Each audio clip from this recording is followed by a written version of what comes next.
It says Tom Cruise, Matt Lauer, and, you know, Tom is a Scientologist who does not believe in medication. Yeah. He does not believe in taking, you know, antidepressants. He doesn't believe in Ritalin. He doesn't believe in any of that stuff. I don't know where you stand with this medication stuff. He's not for it. And Matt Lauer is saying, what's wrong if this helped that Brooke Shields? What's wrong if this helps out? It says, you don't realize what this is doing. This is ruining their lives. This is not helping them. Do you realize how many different countries this is illegal in? Do you realize that Ritalin is only legal in a couple different countries? It's not many countries. It's not a legal drug in other places. It's legal. And he's explaining this. And believe it or not, afterwards, they pinned Tom Cruise to be a, you know, almost an asshole, like a misogynist. Like, of course. What does it matter with you? Insensitive. You're not passionate. You're not somebody that cares about another person. Years later, Tom Cruise looks like the hero, but in the heat of the moment, he didn't come out really good, right? So we're living in an era where you're right. A part of it is, hey, you're not feeling good, you're depressed. Take 2 of these, see what happens to you. It's the hero's arc. And this is the thing. This is why when I was saying, when people say, you don't know how it feels to be depressed, I say, yes, I do. The difference is how it's analyzed. I always argue this 2 ways as well when depressed people come to me, because one of my most famous things people attack me for is their little quote is they say, you said depression isn't real. What about the men who kills themselves? You don't care about men's mental health. We've already discussed how I care more about men's mental health than these people who fucking pretend they do. That's the first thing. Say, I didn't say depression isn't real.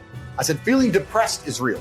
But the idea that depression is going to strike you in your mind and there's nothing you can do about it, I think that is promoting helplessness amongst depressed people, and that's the reason they kill themselves. I don't think that making people helpless in an unfortunate situation is the great thing to do. You have to give people hope. And I explained that when you believe in something, you give it power. So I tried to say that when I felt at my lowest and I achieved the most I've ever achieved in my life, the reason I was capable of doing that is because I didn't believe in the paradigm of being a depressed person. I just believed that this is how I currently feel, and fuck it, I'm going to do whatever it takes to get my life to be better.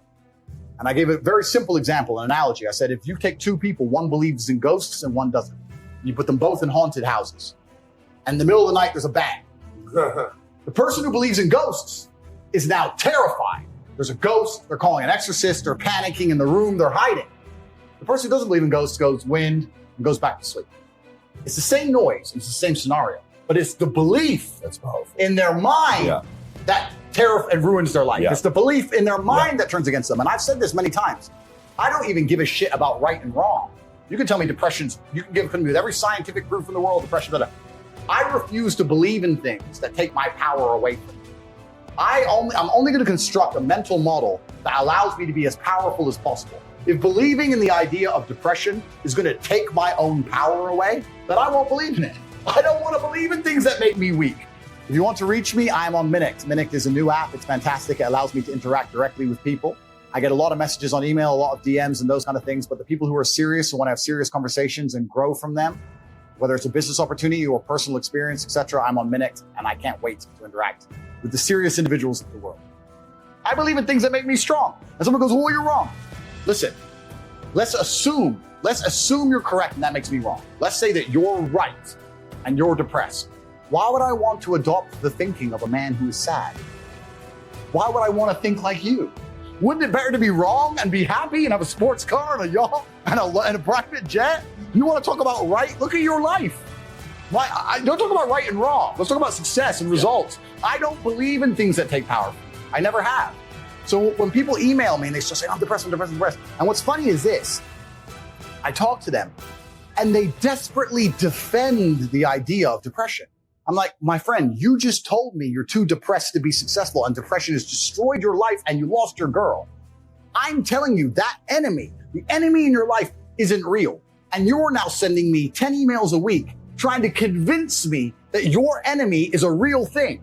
Why are you sticking up for your enemy? This person, whatever it is, this idea destroyed you and you're putting your energy into defending it.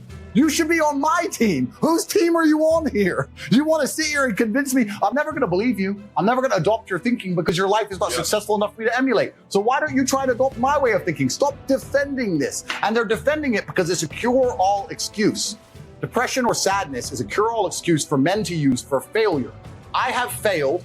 This is why they say I don't believe in men's mental health, or the man who's depressed can't compete with the man who's not depressed. This quote. I say, listen, you get to roll out, be fat, be out of shape, be broke, be unimportant with no girlfriend. And instead of the world thinking you're a loser, you get to say, I'm not a loser. I'm depressed. It's a shield. Yeah. And I say, that's why you don't want to lose your shield. Because now you have accountability. Now you have performance to cop out. Fuck it off. I don't give a shit if it's real or not. We're not about that. We're talking about success here. Get rid of your excuses. Stop defending the thing that's ruined your life and get to fucking work. And every time anyone has ever listened to me in history, ever, every single one of them's transformed their lives and messaged me positive messages afterwards. Every single fucking time. That's why I'm antidepressant. Because that pill ain't gonna fix you the way becoming the man you wish you were is gonna fix you. It's crazy. And then they're gonna take one little soundbite. Tate doesn't care about mental health. He thinks depressed people is some bullshit. And they're gonna apply it to me. I really do believe, and I state this almost with a degree of achievement, I'm the most misunderstood man on the planet. I really believe I am. It's crazy the level. There are people out there who truly believe I am evil, and I'm nothing close to it. I'm one of the most compassionate people you could possibly meet.